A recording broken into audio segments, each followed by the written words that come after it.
Assalamualaikum warahmatullahi wabarakatuh. Salam kenal Pak Kiai, saya Asri dari Bugis, Sulawesi Selatan. Beberapa hari ini saya melihat paparan Pak Kiai di YouTube, pencerahan di YouTube tentang ma'rifatullah. Dan ma'rifat ini selalu dulu kakek mengajarkan saya tentang ma'rifat, dan saya sudah memahami bahwa semua gerak dan diam kita adalah semua dari Allah, tidak terlepas dari Allah lillahi ta'ala. Tapi yang saya mau tanyakan Pak Kiai, apabila hati ini sudah kembali bahwa semuanya adalah Allah, tidak ada yang ada kecuali Allah. Misalnya tiba-tiba ada seseorang yang melakukan perbuatan keji misalnya kepada istri kita, auzubillahi min dzalik, atau orang itu memperkosa istri kita, apakah kita tidak boleh marah? Karena kalau kita melihat secara pandang, secara hakikat, bahwa yang melakukan itu adalah yang menggerakkan di Allah, bagaimana itu Kiai? Apa kita marah apa tidak? Itu aja Kiai, mohon dijawab pertanyaan saya Kiai, supaya pemikiran saya terbuka tentang marifat ini. Assalamualaikum warahmatullahi wabarakatuh.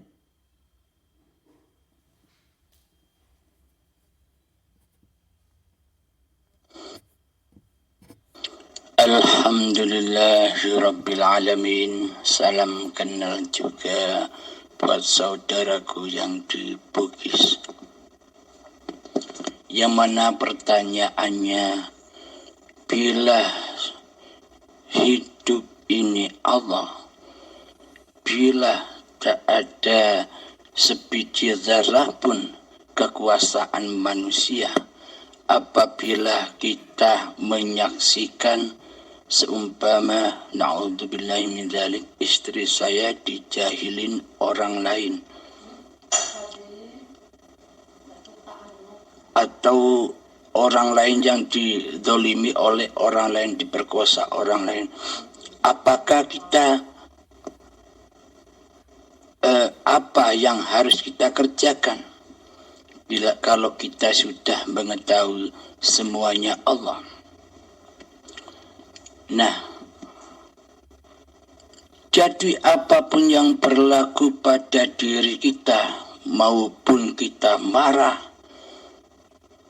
tetapkanlah marah itu marahnya Allah. Apapun yang terjadi pada diri kita sebagai penyaksi kejadian itu, bagi manusia yang normal ya wajib marah. Hanya orang gila tok yang menyaksikan semua itu diam saja. Jadi apapun peristiwa yang mengenai hati kita, marah, diam, tetapkanlah marahnya Allah, tetapkanlah diamnya Allah. Terkadang spontanitas keakuan diri manusia kita keluar. Nah, setelah diri kemanusiaan kita keluarkan, kita cepat sadar, oh ternyata semua yang memberlakukan ini semua, marahku tadi kepada orang itu ya karena Allah, bukan karena diri kita. Tidak terimanya hati, oh ternyata ya juga Allah, bukan diri kita. Bagaimana mungkin kita bisa marah? Bagaimana mungkin kita bisa diam? Tanpa hidup, tanpa Allah. Jangan sekali-kali marah itu kembali kepada manusianya. Jika marah itu kembali kepada manusianya, itulah hawa nafsu. Maka ketika sudah menyadari kembalikan lagi, oh ternyata semua peristiwa yang terjadi ini tanpa kuasa Allah maka takkan pernah terjadi pada diri kita dan siapapun. Tetapkanlah Allah sebagai penguasa daripada diri kita sendiri di hati kita. Bagi orang yang bermakrifat pasti bisa cepat kembali ke langit. Maksudnya cepat kembali ke akhirat. Ketika ia menyaksikan kezaliman, ketika ia menyaksikan fahsya wal munkar di dunia ini, seketika itu muncullah kemanusiaannya untuk marah, untuk memberontak. Akan tetapi bagi manusia yang sudah mengenal Tuhannya setelah kejadian baru ia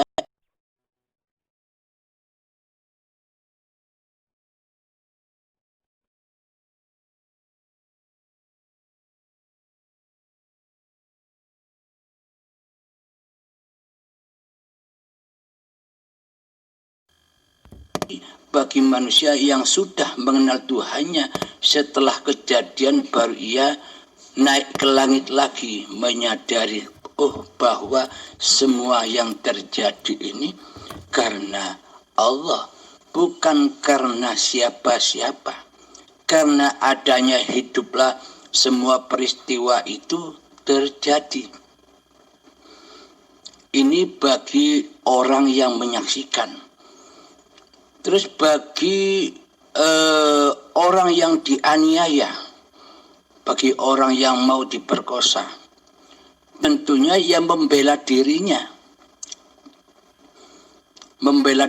sebagai rasa kemanusiaannya. Akan tetapi nantinya setelah usai menjelang peristiwa itu selesai, maka naiklah ia ke langit. Maksudnya ia menyadari bahwa semua keadaan atau peristiwa yang menimpa tiap-tiap diri manusia adalah kuasanya Allah, kudrat dan iradahnya Allah, ketetapan Allah. Jadi apabila ada kesedihan, apabila ada penyesalan, hal itu tidak berlarut-larut lama, hanya sebentar saja. Itu bedanya orang yang makrifat dan yang belum makrifat. Kalau yang belum makrifat, rasa dendamnya, rasa marahnya, rasa bencinya, rasa sedihnya akan berlarut-larut lama, abadan abada, hingga waktu yang ditentukan. Ini bagi manusia yang dianiaya. Bagi orang yang menganiaya, ini dalam sudut pandang orang yang menganiaya sebagai pemerkosanya, tidaklah mungkin di hatinya kembali kepada Allah, bahwa Allah lah yang melakukan ini. Tidak mungkin. Jika Allah berkuasa atas diri manusianya, hal keji dan mungkar tak akan terjadi. Karena masih wujud diri manusianya yang mentuhani hidup dan badannya, semua apa yang dilakukannya pasti jatuh ke dalam fahsya wal munkar. Karena di dalam hatinya tidaklah bertuhan, kecuali mentuhankan hawa nafsunya sendiri. Ketika hawa nafsu, ketika kewujudan kehidupan diri manusia kita menguasai singgasananya hati, semua kehendak, daya upaya dan ikhtiar, bahkan kuasa dan kekuatan, semuanya kembali kepada yang fana, yakni kembali kepada dirinya sendirilah yang berkuasa atas apa yang dilakukannya. Karena manusia yang belum mengenal Allah, maka bekas-bekas kejadian itu akan diingat-ingatnya sampai akhir hayatnya, akan menyiksa dirinya sendiri. Jadi bila manusia belum bertuhankan Allah, maka semua apapun yang dilakukannya jatuh kepada keburukan, jatuh kepada kesyirikan.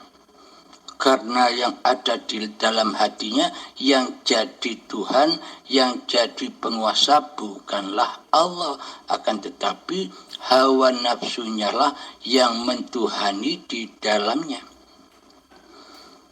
Jadi jangan anggap bahwa yang berbuat kezaliman itu Allah.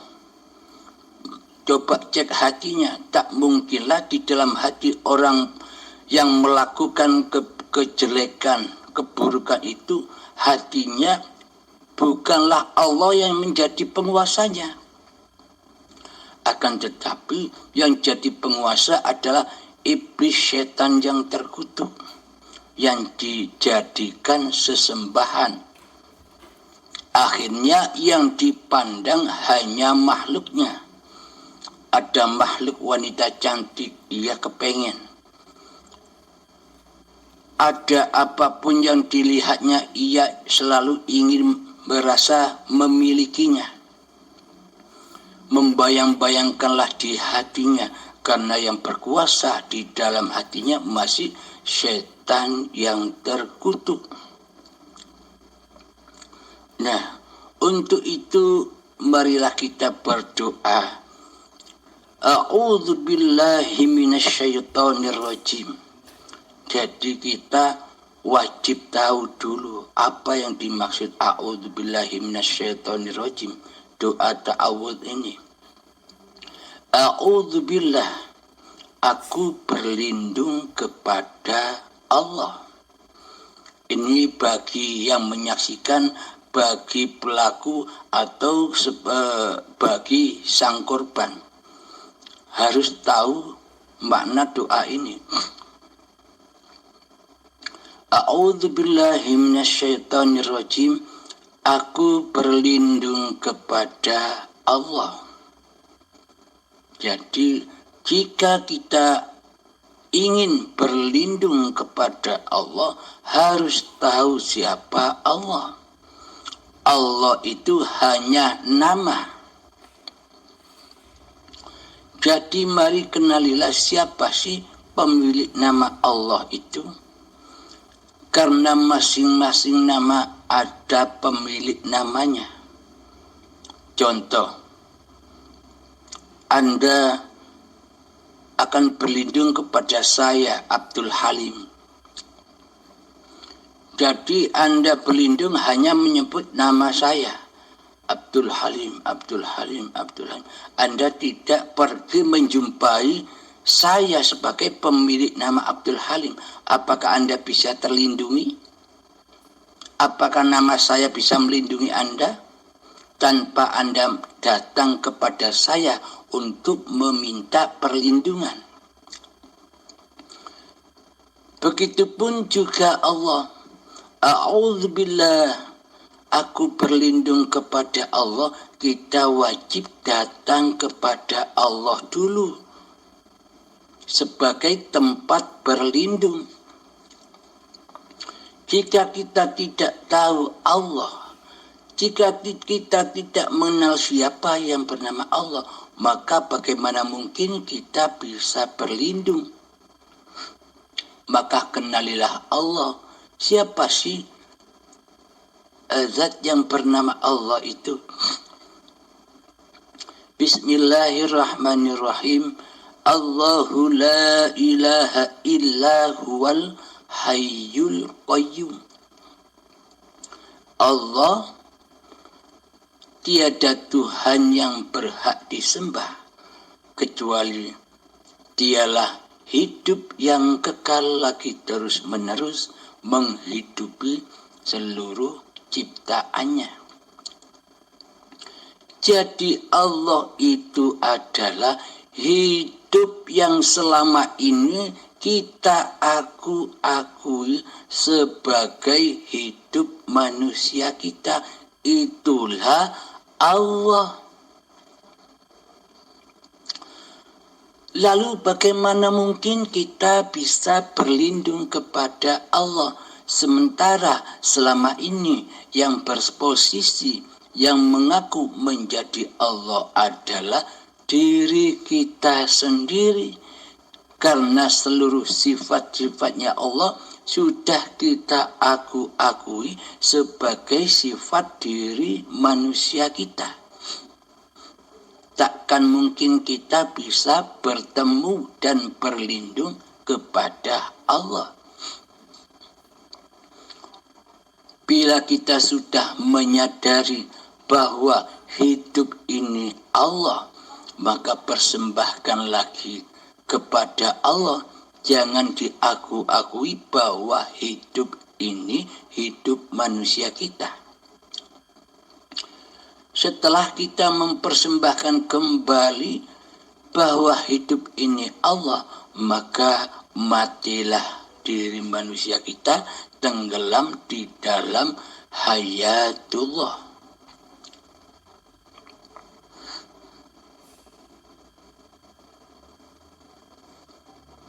Alhamdulillahirabbil alamin. Nah, itu caranya berlindung kepada Allah. A'udzu billahi minasyaitonir rajim. Aku berlindung kepada Allah dari godaan syaitan yang terkutuk. Bagaimana mungkin kita bisa menghindar dari godaan syaitan yang terkutuk sementara kita tidak kenal dengan setan yang terkutuk itu? Jadi semuanya yang kita amalkan selama ini kan hanya angan-angan belaka, hanya bayang-bayang belaka, hanya dusta belaka. Jadi siapakah setan yang terkutuk itu? Sementara selama ini para ulama, para kiai banyak yang mengatakan bahwa setan itu gaib.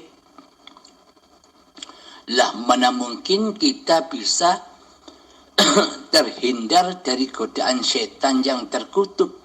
Sementara setan kita tiadakan, setan kita gaibkan di hati kita. Jadi untuk berlindung dari godaan setan yang terkutuk, maka nyatakan dulu setannya, adakan dulu setannya, wujudkan dulu setannya, baru kita bisa berlindung, bisa berperang melawan setan yang terkutuk. Sesungguhnya siapakah setan yang terkutuk itu? Allah menyebutkan di dalam Al-Quran bahwa setan itu adalah musuh-musuhmu yang nyata, bukan gaib. Bila kita masih menyangka setan itu gaib, maka kitalah yang jadi setannya. Siapakah setan yang terkutuk itu yang wajib kita perangi? Setan yang terkutuk yang wajib kita perangi yang selama ini menggoda anak cucu Adam adalah nama diri manusiamu sendiri di hatimu yang selama ini mentuhani, yang selama ini menjadi penguasa hatimu. Itulah yang dimaksud setan yang terkutuk. Bagaimana mungkin kita bisa berlindung dari godaan setan yang terkutuk, sementara yang jadi setan yang terkutuknya adalah diri kita sendiri selama ini.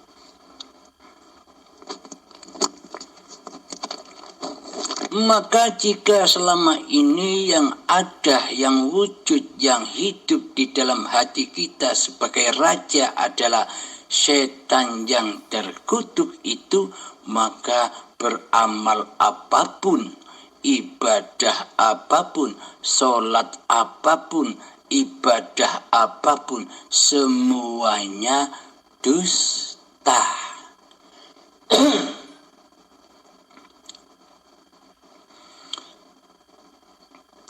Maka semuanya apapun yang kita lakukan, baik ibadah, baik sholat, baik apapun yang kita kerjakan, pasti diakui oleh setan yang terkutuklah yang melakukan. Diri kitalah yang melakukannya. Inilah godaan setan yang terkutuk itu. Sejak kita akil balik hingga setua ini kumpul dengan iblis dan setan yang terkutuk. Karena yang jadi setan siapa? Ya diri kita sendiri yang selama ini menjadi Allah, tidak terasa, tidak merasa, dan tidak kita sadari selama ini. Karena hati kita selama ini keras melebihi kerasnya batu, sehingga kita digodok, disiksa, dan dipanasi di dalam api neraka. Karena setan yang terkutuk itu ada di neraka, yang akan selalu memanaskan hatimu. Bila di dalam hati kita masih wujud setan yang terkutuk, maka apapun yang dilakukannya pasti jatuhnya kepada perbuatan keji dan mungkar.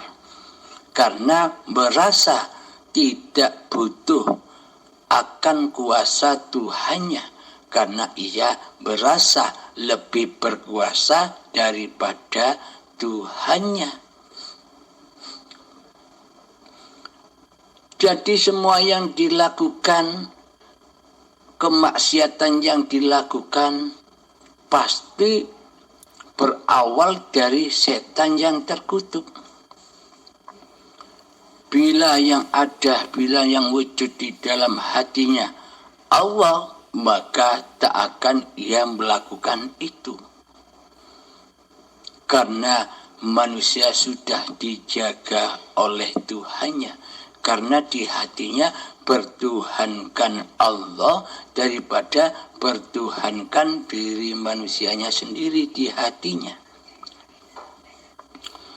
Bagi kita yang menyaksikan contoh pertanyaan Anda tadi, bagaimana saya harus bersikap? Bersikaplah sebagaimana layaknya apa perintah yang ada di hatimu. Bila di hati kita marah, maka marahlah.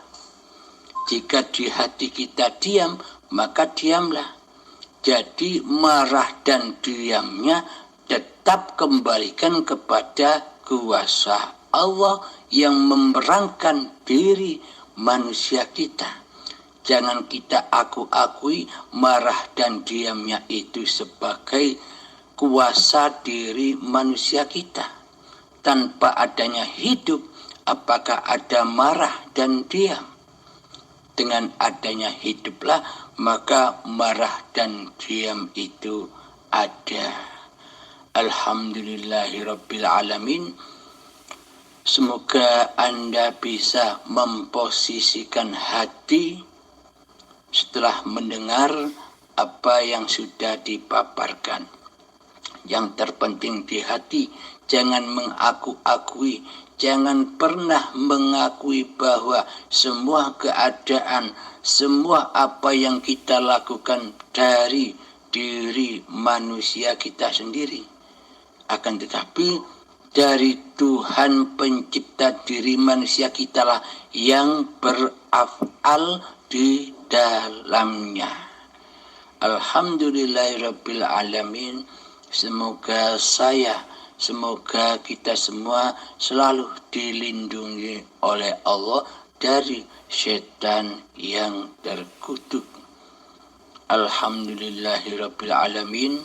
Akhiru kalam. Assalamualaikum warahmatullahi wabarakatuh.